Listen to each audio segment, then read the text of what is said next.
is what do you consider the significant strengths of the school district?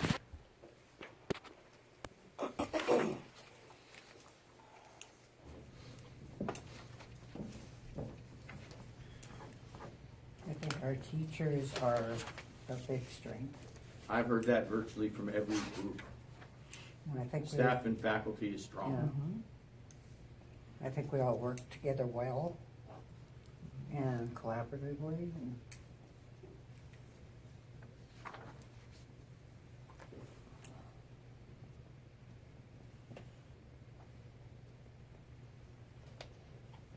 What else?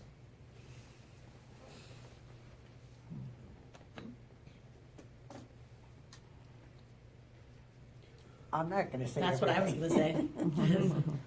I agree. Well, let me throw out a couple other things and share what I've heard so far, what I've done my research, and then you can say, yeah, we agree with that, or don't, or whatever. Does that help a little bit? Yeah. Growing enrollment. I think that's a strength. It's certainly a lot better than dwindling enrollment. So I look at that as a strength, and I look at that as an opportunity. Do you all agree with that? Growing enrollment, increased enrollment is a good thing? Well, it's a good thing, It- but how much it do we control provides that? challenges. It's not about, it's not a Yeah. question about And I don't controlling mean it. control, It's about, but you know what I do you see it mean. as a strength of the school district? Well, I don't know if the school district plays the role in it, I don't know. I mean, we had an industry in here that grew our population. Well, I agree, irrespective of the reason why. A growing school district I see a positive sign, because as a community, you're attracting people here, you're attracting people with children, they want to live here, they want to use the public education school system. I see that as an opportunity, but as far as it being positive, it depends on how it's handled. And also with every boom, there's potentially a bust. And so we're building and building and building, and at some point, are we going to come back down off of that? And again, how will that be handled? I totally concur that how growth is managed is critical. And you have to be a strategic, visionary thinker as a superintendent to be able to anticipate what you've mentioned. It's the same thing in your budgets. In Minneapolis and in Florida, I had a 5-year long-range financial plan. Why? Because your budget is year to year. It could go up, it could go down, it could stay flat. You need to be able to identify your strategies and initiatives you need to sustain over years, so your teachers aren't on the other end of an initiative, and then the money goes away and you stop doing it. It's very frustrating and demoralizing. So there are ways to do that. There should be a five-year infrastructure plan here, a capital improvement plan, all those things. So you're absolutely spot on that those kinds of situations need to be aggressively and appropriately managed. But I certainly would rather be in a growing school district. In my district in Florida, we increased enrollment 5,000 students, up to 50,000. We had to build a new high school, plan for a middle school and elementary school and all that. I think the way they've handled the growth, because I'm originally from Williston and I have a lot of friends that teach there in Watford and stuff too. Oh, I think Williston's looking for a superintendent now. I think I'm impressed comparatively with the way we've handled the growth as compared to where I'm in Williston, or, I mean, Watford's done a little better than Williston too, but they kind of, yeah. Okay, thank you. Anything else? I've heard things like financial stability. Your district is in a good financial state. That's been brought up. Good staff and faculty, good community support. Those were some of the things that were brought up. So anything else you'd like to add?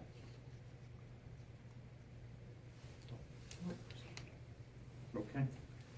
What do you feel are the positives of the community's support and participation in the education process?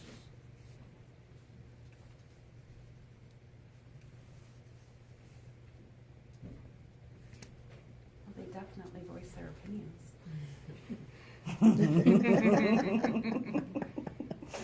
The but it can be also looked at positively and negatively, but Mhm. at least they're involved. I can only imagine what that means to a teacher in the classroom. My wife is a teacher, I think I said that already, she teaches high school in Chicago, she teaches seniors. I think we've seen support from our community members. I mean, yeah, the first thing that comes to my mind, are you kidding me? Just when I think about all the negative emails that I've received this year about parents yelling Or Facebook and complaining, or Facebooking and using public forums to just bash what we do.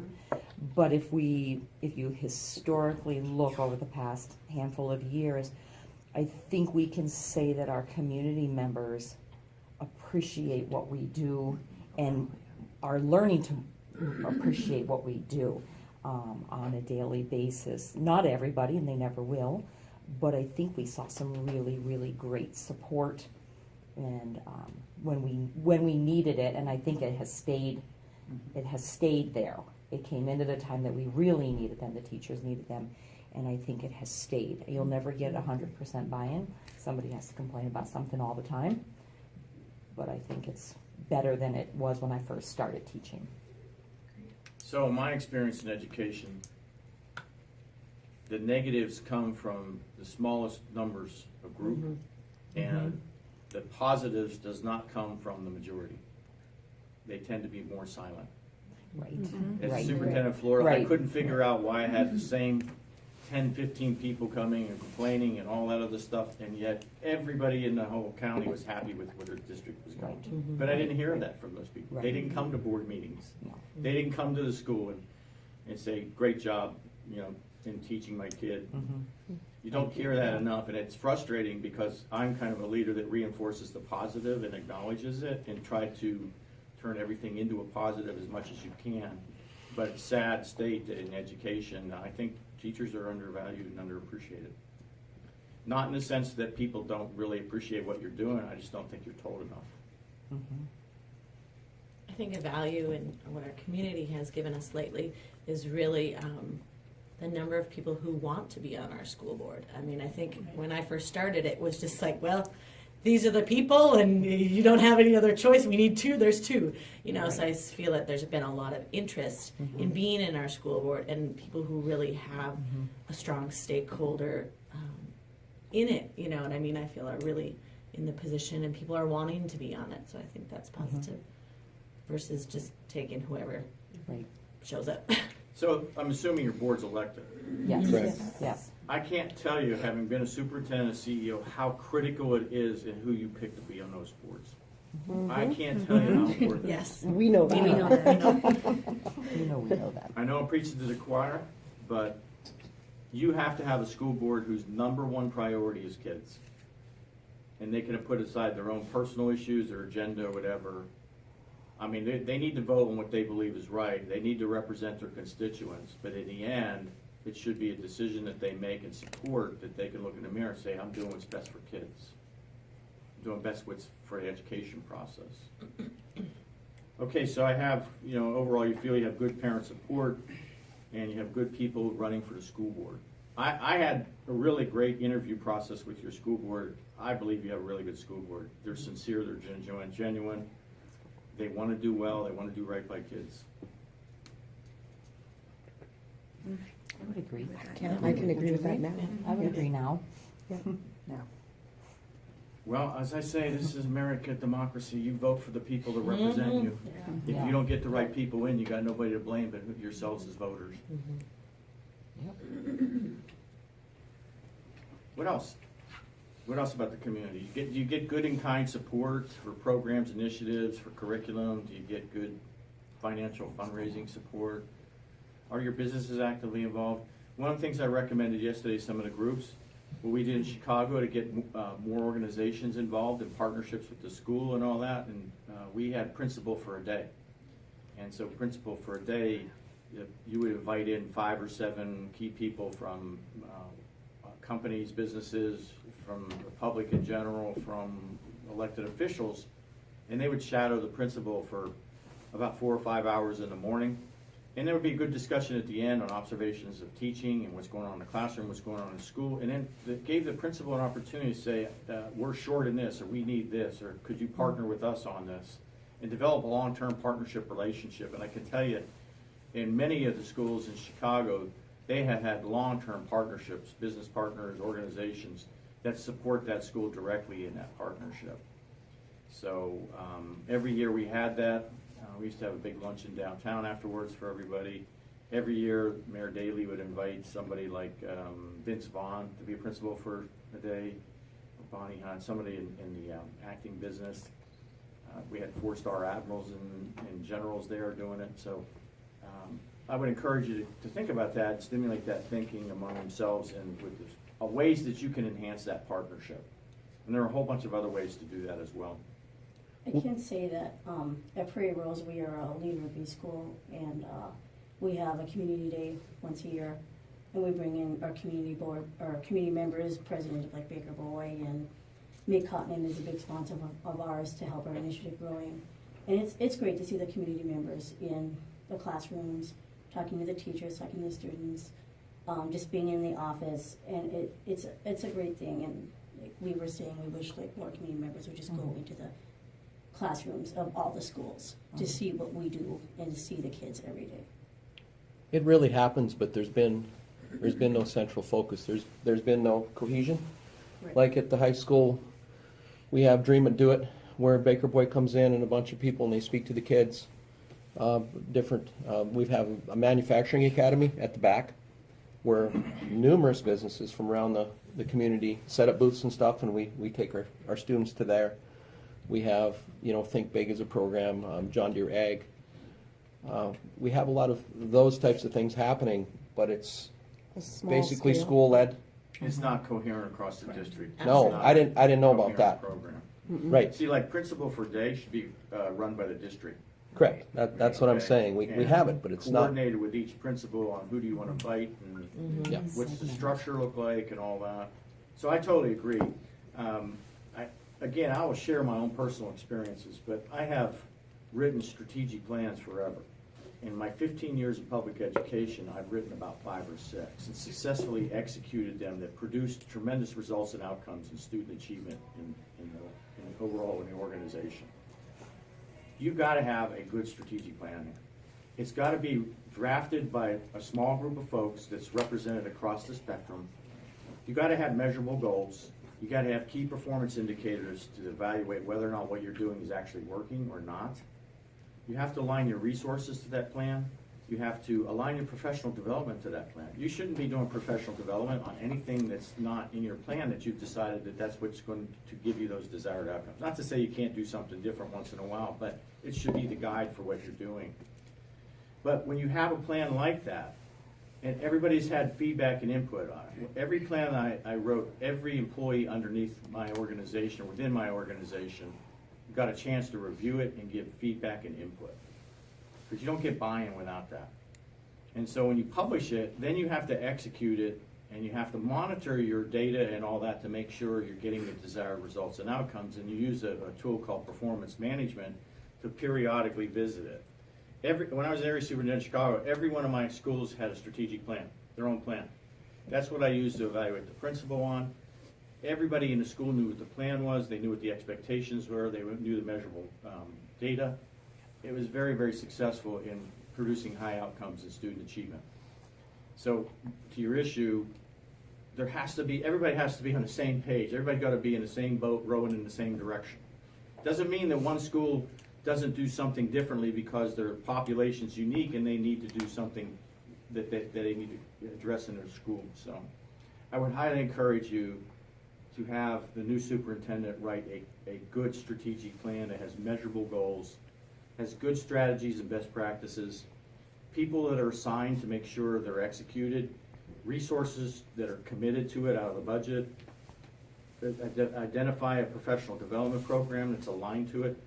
I'm not being critical in education, I've been there 15 years, but I can tell you, in my experience, we tended to be all over the map in professional development. Why? Yes. I mean, we ask teachers to do things that they sit there and say, why are we doing it? What is it tied to? How is it tied to what initiatives that we're doing? Even in grants. I went up to Minneapolis, we had grants all over the place. I'm like, what is this tied to? Which strategy and initiative is it tied to? Well, it's not. So we just apply for grants because we apply for them? And then we have to do what the grant's asking us to do, which in the end, usually teachers doing things they don't understand why they're doing. So I made them get rid of all the grants and said, we're only gonna apply for grants where we have shortfall in funding for a strategic plan. That's where we should be getting grants. So, anyway, I'm on my soapbox, but. Anything else on community? I pretty much am hearing the exact same thing from everybody, which is good because it means you're on the same page of what you're looking for and addressing. So I've asked you to give me 10 qualities, leadership qualities. I'm going to ask you now to narrow it down to 3. What do you think are the 3 top qualities that are important to you as a superintendent? I'll start that out.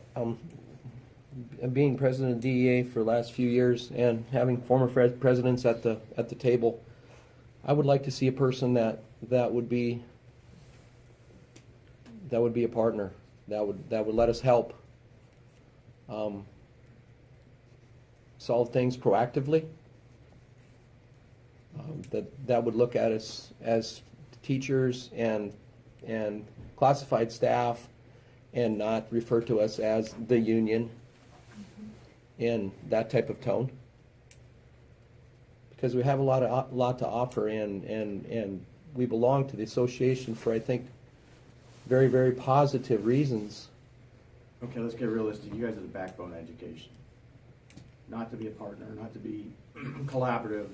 I met with my teacher president once a month. We went over issues. I got her feedback, her feelings, what was going on, did we overlook something? Because sometimes we would. And so it got us into a rhythm where we were consulting her before we went out with major initiatives to make sure she was included in the process. It's not all that hard to do, but you're exactly spot on. So I would be looking for somebody like that. But how do you look for somebody like that? You got to look for somebody who has a track record of working good with unions. And I'm not using the union word that way, but in reality, you have bargaining units. I had 13 bargaining units in Minneapolis. I had one bargaining unit, had one member. But you have to work friendly. I used to have monthly luncheons with all the union leadership there.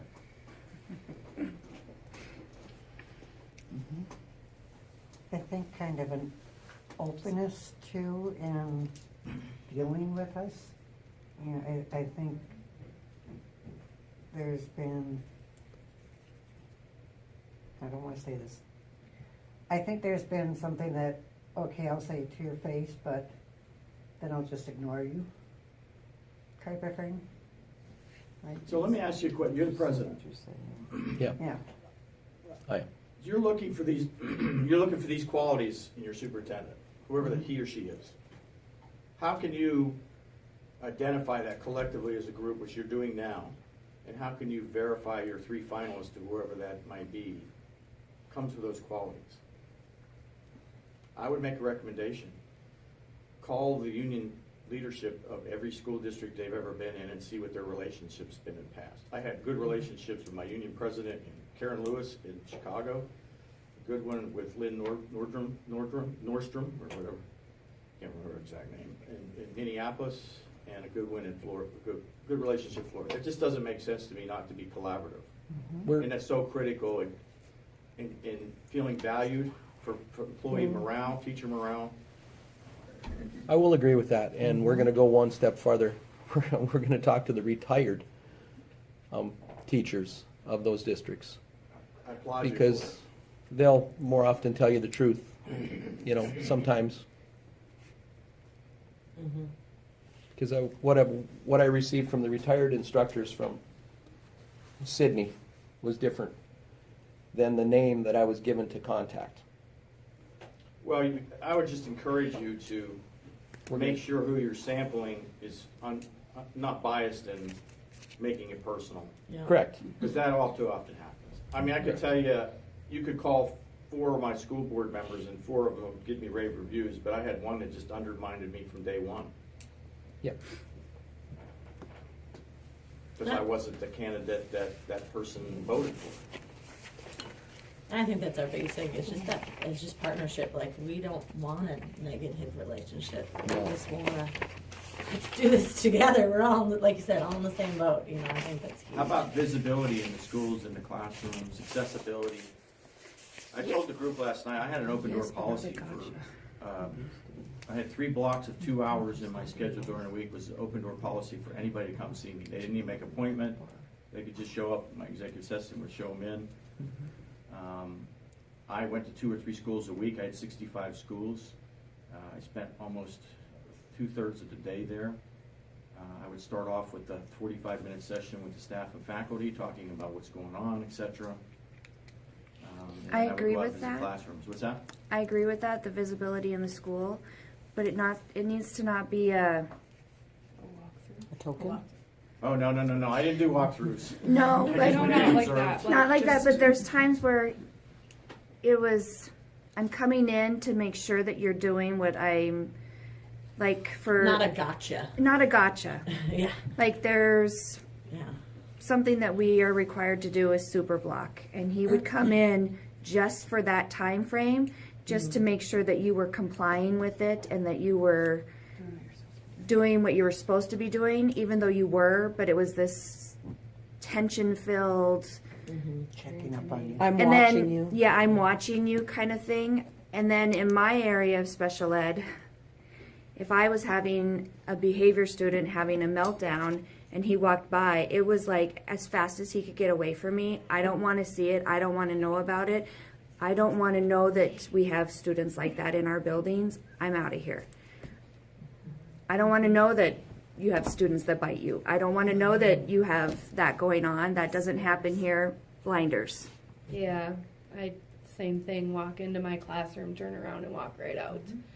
Like, Doesn't happen in our buildings. does not spend more than a minute in my classroom of special education. Doesn't want to see it, doesn't want to. I So feel like you're, that's across the. you're looking for a superintendent that's going to be a partner, it's going to be proactive in getting you all involved in the education process and decision-making, that is genuinely willing to work with teachers, that's open, visible, accessible. I would say that you can put accountability in education in a very positive way. And I see all too often administrators use evaluations as tools of punishment or whatever. That's not the purpose of an evaluation. It's supposed to be an honest assessment on your teaching skills and how you can be helped in areas that need to be helped. Classroom visit by a superintendent should not be threatening in the least. It shouldn't be a gotcha. I go back to the strategic plan because I use that as a tool to encourage, set high expectations, and put accountability in the system as a whole. So accountability can be very positive. I think we need somebody that's supportive of our students too, because right now, we have all these activities with our students and we don't see the superintendent at any of them. As what? We don't see the superintendent at any of them. No, it That's what doesn't go to events. No. Well, that's what I meant when he comes in our building too. Like you said, he comes in for a minute. The kids don't know who he. You don't know who he is. And when I right away when I first started, I mean, I like, oh hi, whatever, and he was like, and left. I'm like, oh okay, so you'll just in out. I used to do the school visits, but I used to also go and serve lunch at schools. Right. And then I would go out and talk to the kids while they were eating. And then I'd be visible when I visited the schools by talking to Yeah. kids in the hallway, Never coming to happens. classrooms. Well, when we had the school over here was the junior high right next door here. Our president would come over for lunch and sit down at a table with you and say hi, and that was it. I think it's, Doesn't talk to the kids, doesn't talk to the right, teachers. that's not, it doesn't make sense to me. No, I think it's important too to go to events, you never. know, Visible after choir 5. events, course, holiday events, sporting events. Every Friday Nothing. night, I was at something at one of my high schools. Football Never. games, basketball games, or whatever. Never. We have parent events. We're a Title I school, so we have to have our parent events for that. Yep. And he has never attended one. He was Okay, attending so all the forums. That's something you want to make Trying sure your open school the board's school. including in your interview process. In the past, and whatever role you've been in education, have you been actively involved in the community events? Have you been actively involved in school events? If I were asked that question, I could say every Friday night I was at a basketball game or a football game or whatever. I used to go to all the holiday events, the choirs, the chorus, all those kinds of concerts. And so that's important. Nobody. Okay, anything else in the leadership qualities? I think too, just like knowing the curriculum. I mean, I know it's a big job and there's lots of roles and lots of hats to wear, but I think when you come in and you don't know what we're doing, what this is, why we're doing this, I feel like that's, I don't know, something I've noticed, that no clue what it is about. So let me ask you this real quick question as far as leadership. Would you want to know, when your new superintendent comes in, how he or she is going to execute their transition in the first 3 months? It's called a 100-day entry plan. What are they going to do? How do they plan to onboard themselves in the school district? How do they plan to build a relationship with the board? How do they plan to build a relationship with their leadership teams? And how do they plan to get out in the community, listen and learn what the challenges are, concerns are, and share about themselves and get an opportunity to know? How are they going to review all the policies in the districts? How are they going to review the curriculum? That needs to be a published plan. And you need to, everybody here needs to be able to look at it and say, I know what our superintendent's doing to onboard themselves properly in the school district to address the district needs and issues. I think one other thing that we need is somebody that would be willing to change if the curriculum isn't working. Or if there's concerns about what the curriculum is asking us to do, to listen to that and say, okay, let's talk about it or something. You know, instead of just throwing it at us and saying, do this. So where do you think that you could address those issues? Go back to what I mentioned about the strategic plan. In a strategic plan, you're addressing that kind of best practices, curriculum, etc. I would say that when we did our performance management reviews with each school every quarter, we would make decisions around, was this working? Are you here for the 8 o'clock meeting? Yes, ma'am. This is the 7 Yeah, o'clock. yeah. That's okay, it's happened all the time. So when I go out to a school with my team and we would sit down with a team like this, the ILT, and we would go through how they were executing their plan, how well they were doing it, and then how we would look at the key performance indicators and the data and how they were doing around it. And then we would review, is this curriculum working? Or is this best practice initiative that we're paying $50,000 a year for, is it working? If it isn't, why isn't it working, and why should we continue to do it? That We don't never have enough happens. of those honest discussions in school districts. That never happens. I had it all the time. It can happen. Never. But it's a good interactive discussion. Yep. It's not a, I got you, you're not doing the right thing. It's, why is this not working? And what can I do to help you make it work? Or can we decide not to do it anymore? We, all too often in education, continue to fund failed programs. It's beyond me why. And I know the reason why. We don't have a mechanism in education to determine it's not working and have a good discussion around, should we keep doing it? But that has to be a collective discussion at the district level and within the school. It can't be just at the district level. Because teachers in the classroom is where everything is happening, and you guys really know what's going on. Okay, management style. What are you looking for in the management style of your superintendent? I think they need to be able to have faith in their administrators, to allow their administrators to make the decisions, make good decisions, So and not micro. empower their administrators. Yep, and not micromanage them. Allow the administrators to do what they need to do for their building, because not all buildings are the same. That's why each school writes their own strategic plan, because not all schools are the same. But That's it's how it aligned should to be. It's aligned to the district plan. Right. And through that plan, the school is the accountability factor, so you don't have to poke people in the eye with. And you just go let them run their plan, let them go Yep. execute it. But That's he how it needs should be. But they need to be informed. They need to know what's going on. Again, I know Communication. it's a big job, but it's the one they signed up for. But they need to understand what's going on in their buildings. Yep. And then they need to understand, you know, a good leader has the people underneath them that handles all the things, but reports back to the leader. Mm-hmm. So when the leaders ask stuff, questions, they know how to answer. They don't put you off and say, I'll go find out. We need to ask so-and-so. Yep, you might need to, but you got to get back to me in 24 to 48 hours with a solid answer. We need somebody who's very informed and up to speed with what's going on, not only at CAO, but in all their buildings in their district. And I know it's a big job, but they need to be informed and they need to know what's going on instead of pushing it off to the other guy and just be the figurehead that sits up at top. Okay, I got those 2 points. Anything else you'd like to add? An open door policy is wonderful as long as something happens when the door closes. Well, you could add that You know, having the opportunity to share your concerns is only as good as how it's used. that's what I'm saying. Yeah. Many times people will listen, but when you leave, that's as far as it goes. So just a little caveat, I had those 26 high schools in Chicago. Every one of those schools did surveys throughout the year. We used to do survey month. We wrote our own survey. It was around 7 different areas, from instruction to technology to leadership, etc.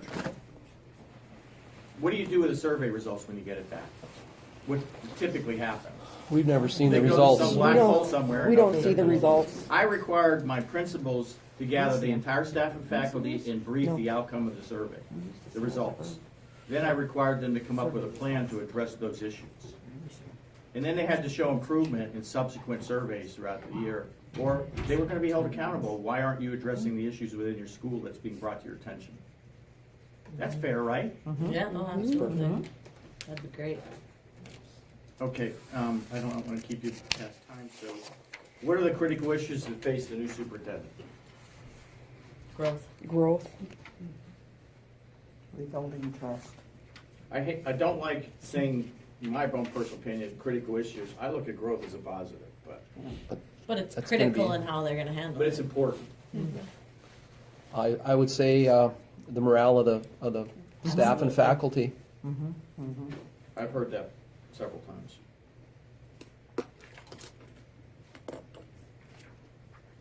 Can't stand still. I think too, even teacher retention. Oh, You know, yes. yeah. Yep. Younger teachers And even getting, in our young ones that are coming, and some of those veterans who have been here for almost 20 years, we kind of seem to stay. But it's keeping our new teachers here that keep the veterans. I mean, the veterans are veterans and they're going to keep going. And we feed off of our new teachers that come in, some of us will, to keep us going and saying, I've done this, now how do I do it better? And we've got to keep getting in new and strong people and keep them here. Not just for 2 years to get their experience so they can go someplace else and not say, I would suggest that you look in your superintendent for this. To be able to articulate a comprehensive program around that issue, teacher retention. But that starts with recruiting, it starts with onboarding, it starts with evaluations, how evaluations done, are they done the right way? It starts with professional development, are you investing in your teachers to help them do their jobs as best as they can? So it's gotta be a comprehensive overall program, because if you do all that right, you will keep your teachers in general. Workloads. Workloads are increasing. There's never anything taken off the plate. And that is one of the reasons why our teachers leave. That's a big reason that I hear. The workloads are just. I will tell you, I've heard that in every district. Every district. And I get it, because I see my wife come home at 6 or 7 o'clock at night after she's been in a classroom teaching 5-6 periods a day. All right, number 6, any information that you want to share concerning community, schools, or superintendent position that would impact the search itself in the process. I'll give you an example. I've heard resoundingly the concern about looking at candidates from everywhere, but finding somebody that will be here for the long term. Somebody that would be happy being here, that would bring their family here, would move here, invest. live in the community. I told the Invest in group our last night, there's community. no reason why in the superintendent's contract it can't require the superintendent to live in Dickinson. No reason why. But what's the benefit of that? Well, you move your family here, you buy a house here, you build relationships here, you're the local breakfast place on Saturdays, out there talking to people. You put roots in here. So those are things to think about and their concern I heard. You guys share that? Yes. Yes.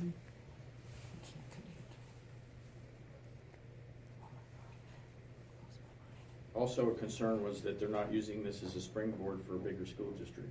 Yep. Yeah. Or as a second retirement.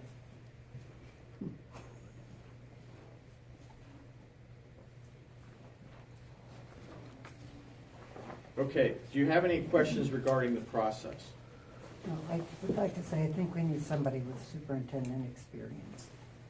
Just because of our growth, because of our diversity, things like that, I think we need somebody with that type of experience to some extent. Not somebody who's using it to get experience to leave Yeah. again. So you feel that the challenges facing the district require somebody that's had like experience as a superintendent somewhere else? Yeah. I have a question about the process. Do you know if the DEA will have a seat at the table in superintendent selection? I don't know if your school board intends to expand their interview process beyond the school board itself. I can ask. Yeah, that's something logical that you guys could ask. I as well. I can ask that, I just didn't know if you knew. I don't think they, I don't know, I would say, I don't know for sure. Okay. Any other questions on the search process? Can I go back to number 6 briefly, please? Sure. Sometimes we see throughout years of growing up or in the jobs that we do or in administrative positions that there seem to be cliques that because of who you are, this is how we treat you. And I think something that we would like to avoid is the good old boys club. Gosh, that's music to my ears. We're tired of the good old boys Strongest club. good old boy network in my county in Florida you could ever imagine. And the county was divided east and west, completely opposite ends of the spectrum. The west was the good old boys that, you know, used to be the original seat of the government there and all that, and east was all the people that were moving into these large Florida communities. That county was divided right down the middle. I don't know how you overcome that, but I'm sure you obviously you're aware of it. You need to actively address it, and you need to make sure that your superintendent's trying to work through it. The best, honestly, my philosophy was, I didn't really care about east and west. I cared about doing right by kids. And at the end of the day, I look in the mirror and say, I made decisions that were best for kids and best for the district. I could live with that. I don't care about political groups and in-house fighting. And It really affects morale among staff. you got to be fair, you got to be equitable, and you got to make the right decisions. I think, again, I'm gonna say be open to it. You know, All right, not pulling I'm money sorry, out but of we're the running hat out of to time. Yeah, I will have students in my classroom in 4 minutes. Thank you.